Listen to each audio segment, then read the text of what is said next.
देखिए मैंने क्या कहा, अब मैं राजनीति से हट के हम बात कर रहे हैं। भाजपा ने धरना नहीं किया था यहाँ, सिंगरौली की जनता, कांग्रेस ने धरना दिया था। सिंगरौली की जनता इसलिए हट के काम कर रहे हैं राजनीति के, क्योंकि आपको जवाब देना पड़ेगा, इसलिए आप जवाब देना पड़ेगा। जवाब मैं दे रहा हूँ, अगर आप राजनीतिक तौर पर जवाब देना चाहते हैं तो जवाब उनको सुनिए।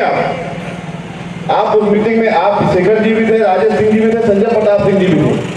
उस मीटिंग में एमपीआरडीसी के जीएम आए थे, कलेक्टर साहब ने कोऑर्डिनेट किया था। कोऑर्डिनेट करके यहाँ का जो रोड का हाल था उसके बारे में उन्होंने कहा कि दिसंबर तक ये रोड बना देंगे अपनी, गोलबी से लेकर के खनाना तक का पैच हम पूरा कंप्लीट कर देंगे, जिसमें उन्होंने काम भी लगाया। अगर नहीं हो तो बताइए आप लोग कि काम नहीं लगाया। राजेश जी भी मॉनिटर कर रहे हैं डेली, वहाँ जाकर के उनके सामने में है। काम की स्थिति ये है भाई साहब कि एक पीसी मशीन चल रही है और 2 और खड़ी है डीजल के अभाव में। 4 डंपर आए हैं, उसमें भी भरवाने के लिए डीजल नहीं है। और मेन रोड में लोगों को बार बार उनका आदमी जाके कहता है कि आप अपनी गाड़ी हटा लो, गाड़ी हटा लो। अब वो बेचारे गाड़ी लेके जाएं कहाँ, और उनको काम भी नहीं करना है। तो मेन रोड की तो स्थिति ये है कि वहाँ के व्यापारी आज भीख मांगने की स्थिति में हो गए हैं, और वो जाए तो किसके पास जाए। कलेक्टर अनुराग चौधरी आए थे, मैं भी देखा था, पूरा व्यापारियों को साफ करवा दिया कि भाई आप हटा दीजिए, रोड बनेगा। भाई राष्ट्र के निर्माण के लिए वैसे भी सब कुछ दिए हैं, सोचे कि आओ अपन दुकान में कुछ कम से कम रोडवा तो सही बन जा। अब देखे तो बेचारे इंतजार कर रहे हैं, अपना ठेला वाला जो लगा तो खत्म कर रहे, कुछ हो नहीं रहा, बनने के बजाय उखड़ रहा है रोड, उखड़ का रहा है। इसका जवाब दीजिए। मैंने क्या कहा कि इसमें अब डीजल नहीं मिल रहा तो राज्य सरकार तो उसको डीजल भरवाएगी जिसके पीसी में, डंपर में। वो तो ठेकेदार को अपनी व्यवस्था करनी है, काम नहीं करेगा तो इसको भी टर्मिनेट करेंगे। लेकिन इसका जो टाइम पीरियड है उस टाइम पीरियड का अपना बार बार अपना मांग रहा है, एक्सटेंशन मांग के काम तब तक करेगा। जो भी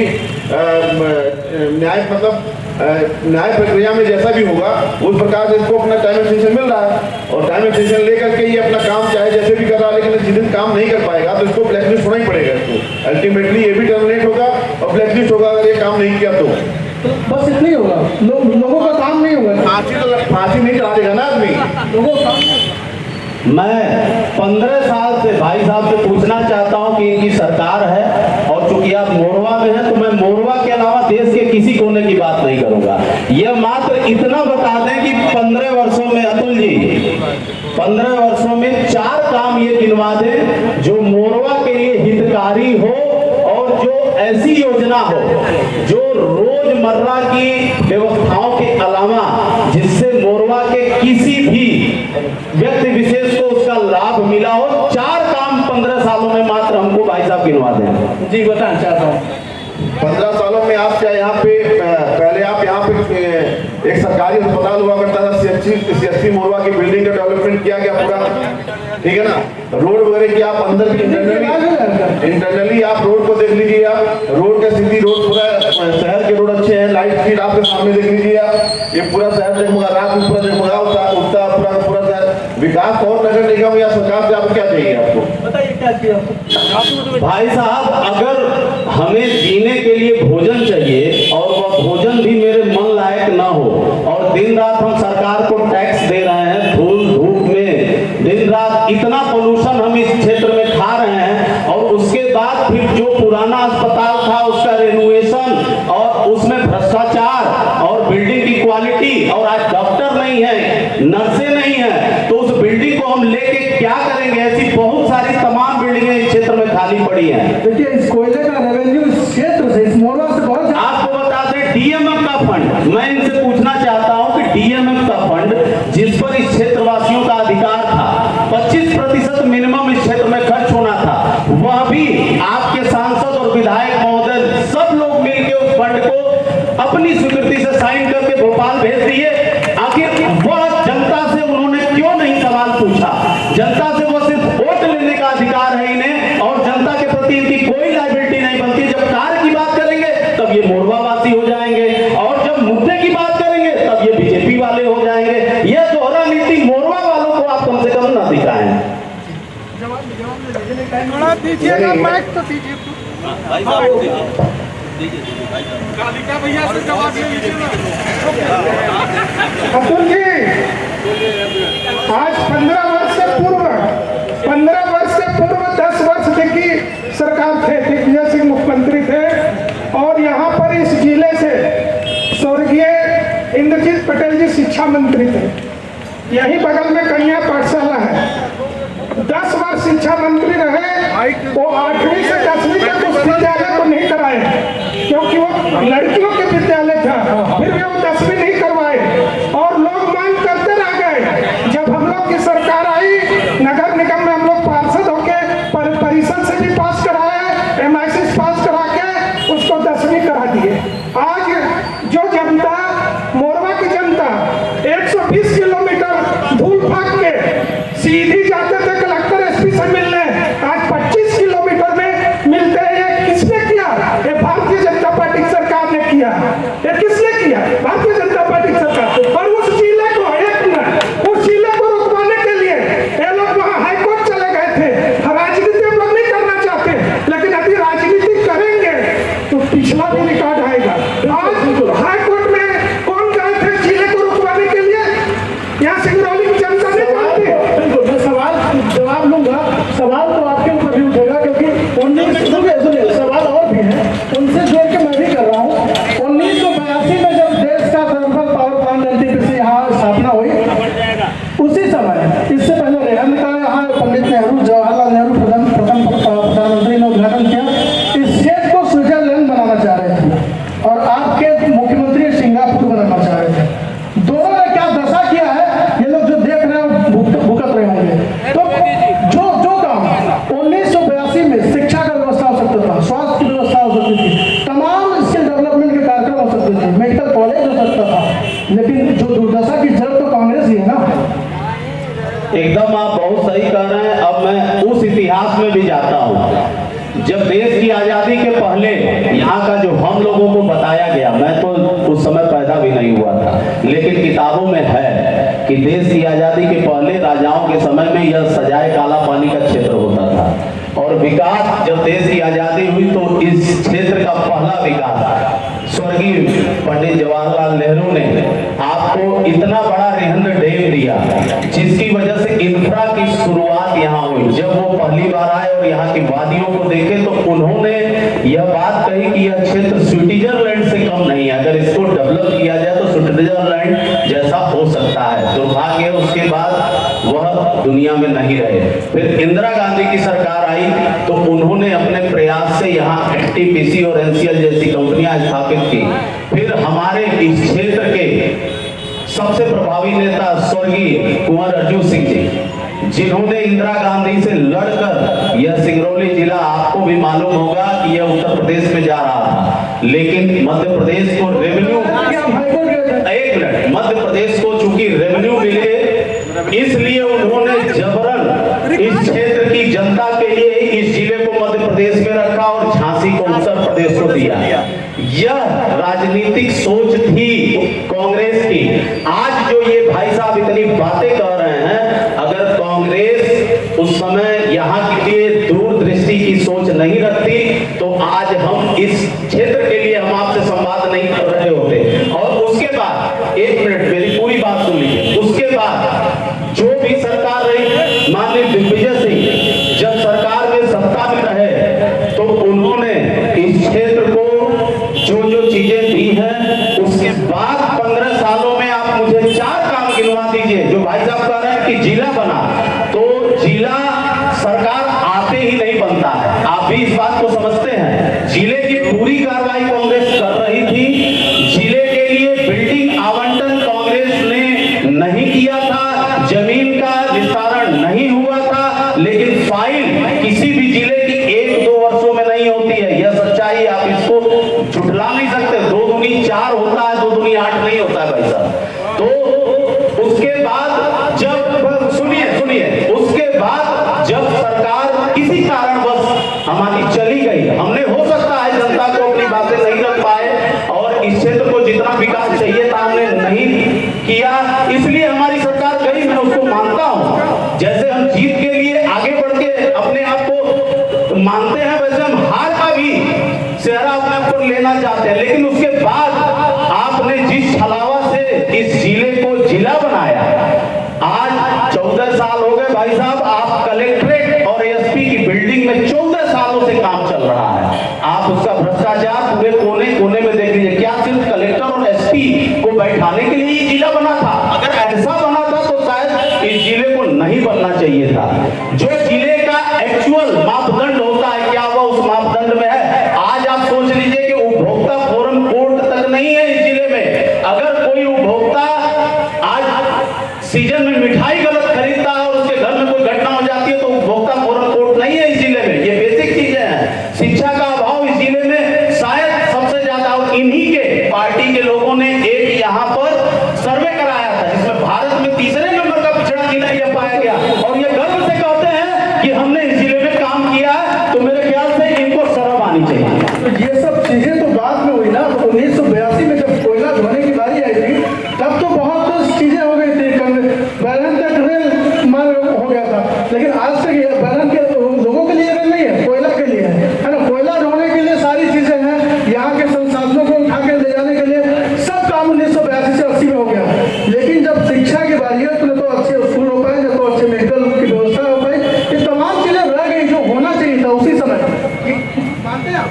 15 वर्षों के पहले, 12 वर्षों के पहले जितने भी कल कारखाने उद्योग लगे, कांग्रेस की गवर्नमेंट जब केंद्र में 8 साल पहले थी, लास्ट कारखाना यहाँ एसआर का लगा। आप 8 वर्षों में बता दीजिए ना कि यहाँ नौकरी के उत्सर्जन के लिए इन लोगों ने क्या कार्य किया।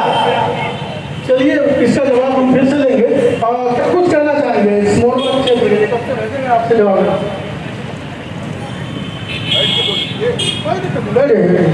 पहले सभी को नमस्कार। दुबई जी को धन्यवाद इस कार्यक्रम को।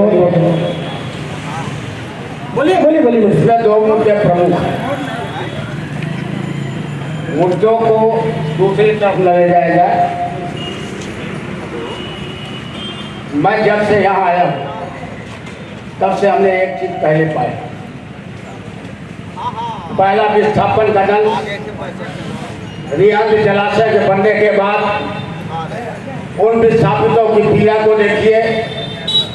उन विस्थापितों की पीड़ा को अगर देखेंगे तो कोई उसी की जंगल में जाके बसा, तो कोई सिगरौलिया जो एकदम जानवरों के बीच में बसा। उस समय मुआवजे के नाम पर कुछ नहीं था। आगे आइए, एनटीपीसी का विस्थापन हुआ, उसमें भी वही दशा था। सिगरौली एनसीएल के द्वारा विस्थापन हो रहा है, प्राइवेट फर्मों के द्वारा विस्थापन हो रहा है। लेकिन विस्थापन के पहले जब किसी का लाइसेंस दिया जाता है तो उसमें 3-4 बिंदु सबसे पहले होता है। पहला बिंदु होता है कि पर्यावरण को ध्यान में रखते हुए पहले पेड़ों को लगाओ जितना काटोगे। दूसरा बिंदु होता है कि शिक्षा का ध्यान रखोगे। तीसरा बिंदु होता है कि चिकित्सा का विशेष व्यवस्था पहले करो, उसके बाद विकास का कार्य होता है। प्लांट लगते हैं, लगाए जाते हैं, लेकिन इस बिंदु पर कोई वास्ता करने को तैयार नहीं। पार्टी पूर्वा में मत दसिए। शिक्षा की बात करते हैं, रोजगार की बात करते हैं। शिक्षा की गति बढ़ रही है, रोजगार की गति घट रही है। रोजगार पर क्यों नहीं बोलते? पूरे जिले का अगर सर्वे कर ले तो हमारे पास MBA किए हुए लड़कों का रद्दी की टोकरी में दिल्ली की तरह बेचने वाली बाजा की तरह लड़के बेरोजगार पड़े हैं। हमारे क्षेत्र के लड़के इंजीनियर बेरोजगार पड़े हैं।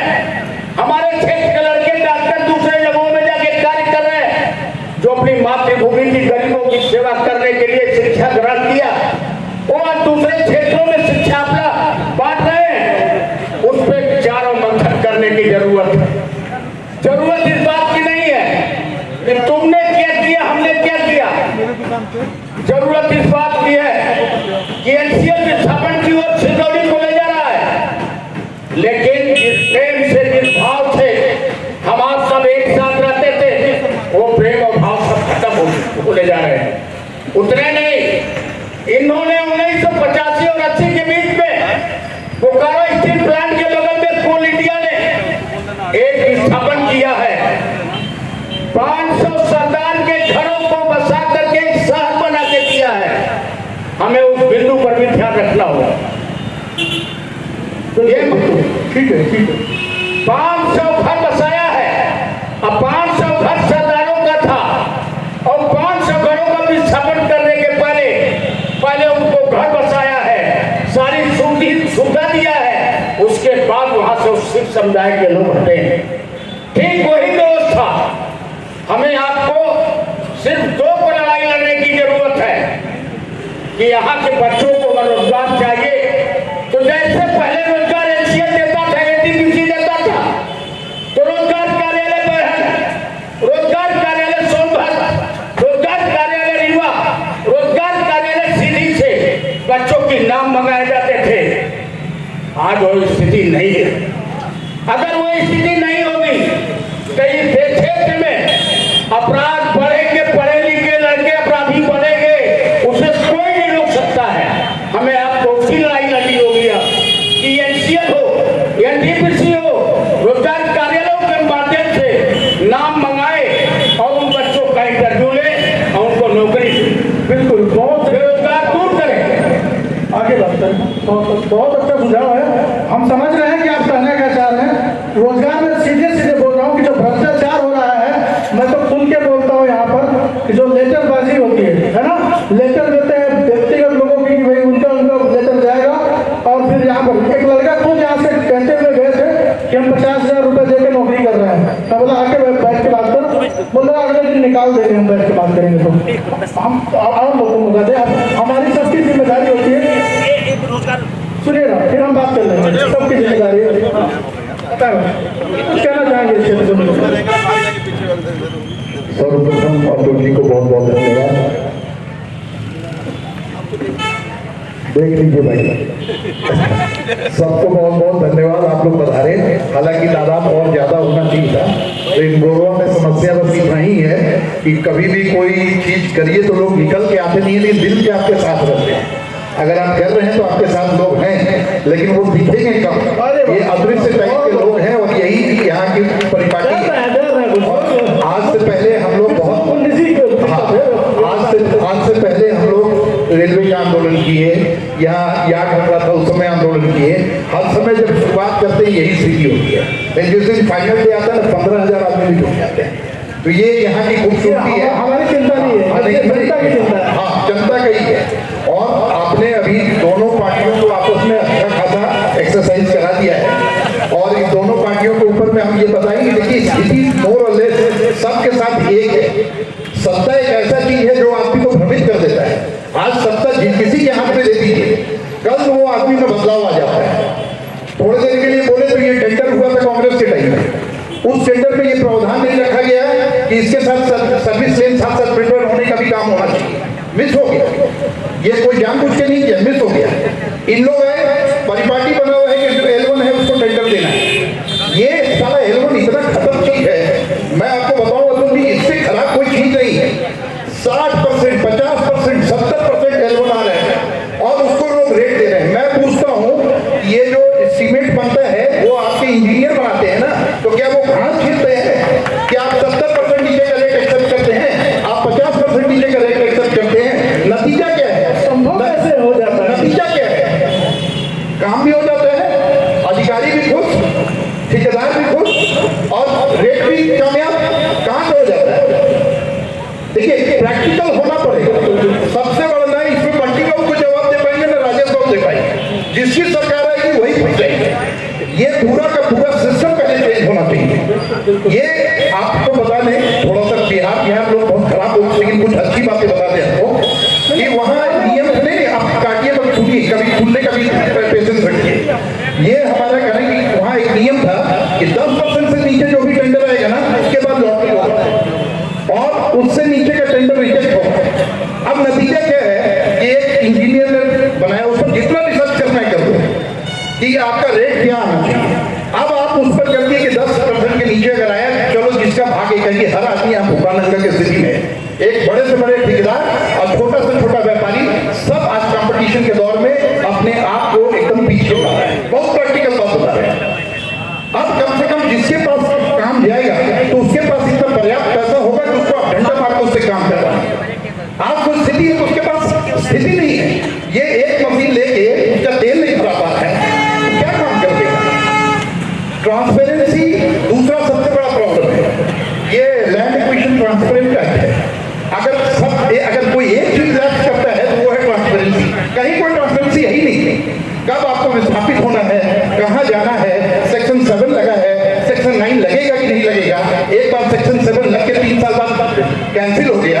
दूसरी बात सेक्शन 7 लग गया, कलेक्टर साहब ने सारा रोक लगा दिया। बैंक वाले ने जब व्यापारी गए कि हमको अपना इनहेंस कराना है क्रेडिट लिमिट, बोल रहा है कि आपका तो लिख के दे दिया है, वो सेक्शन लग गया है, जमीन पर कोई काम नहीं कर सकता। जबकि देखिए अब इसमें इंटरफेयर करना चाहिए किसको, यहाँ के प्रशासन और नेताओं को इंटरफेयर करना चाहिए। क्यों? उपाय है, किसी भी लोन में किसी ये में फर्स्ट चार्ज होता है वो बैंक का होता है। आप सीधे बैंक को लिख के दीजिए कि आप पार्टी को लोन दीजिए, आप उसका फर्स्ट चार्ज में आपका पैसा जो आएगा आपके पास जमा होगा। एनसीएल को डायरेक्शन देंगे आप पैसा जिस पर भी लोन है उसका पैसा पहले वहां, समाधान तो है लेकिन इच्छा शक्ति होनी चाहिए। लोगों में जब तक इच्छा शक्ति नहीं आएगी कि हमको इस चीज का सोल्यूशन लाना है, नहीं आ सकता है। लेकिन सोल्यूशन लाएंगे कहाँ? यहाँ काम तो कंपनियों के लिए किया जा रहा है केवल। ये अपनी मतलब वो तो उनका सोच है, उस तरीके से करते हैं। दूसरा जैसे आप बोलते हैं अब हर चीज के लिए टेंडर, अभी यहाँ एक रोड में गड्ढा हो टेंडर करने जाएंगे, लेकिन 2 साल 3 साल 4 साल तक उसको कोई गड्ढा नहीं भरेगा, जबकि एक कढ़ाई गिट्टी डालना है उसमें, वो तब तक वो गड्ढा रहेगा जब तक वो 5 साल में वो गड्ढा 1 किलोमीटर गड्ढा ना हो जाए। समझ गए? बिल्कुल। तो हमने सजेशन दिया था, हमने इनके मार्फत भी पत्र भिजवाया था गडकरी जी को भिजवाया कि हर नगर निगम में एक स्मार्ट व्हीकल होना चाहिए, जिसमें कि आजकल देखिए ठेला पर भी ना वो चूल्हा भी रखता है, अपना बनाने का सामान भी रखता है, हर काम हो जाता है। तो एक स्मार्ट वैन में थोड़ा सा गिट्टी, थोड़ा बालू, थोड़ा सीमेंट सब चीज रखा जाता है। तो आप विधायक जी को इतना जानकारी नहीं देते हैं क्या? जानकारी लोग लेना चाहेंगे तो हम देंगे, अगर जानकारी नहीं लेना चाहेंगे तो फिर जबरदस्ती तो किसी को नहीं देंगे। विधायक जी तो खुद ही सब जानते हैं, उसमें कहीं कोई अब हमारा ये नहीं सुन लीजिए, हमारे ये कहने कि आप एक गड्ढा हुआ, वो आदमी गया साला 5 एक का टीम है, वो हर जगह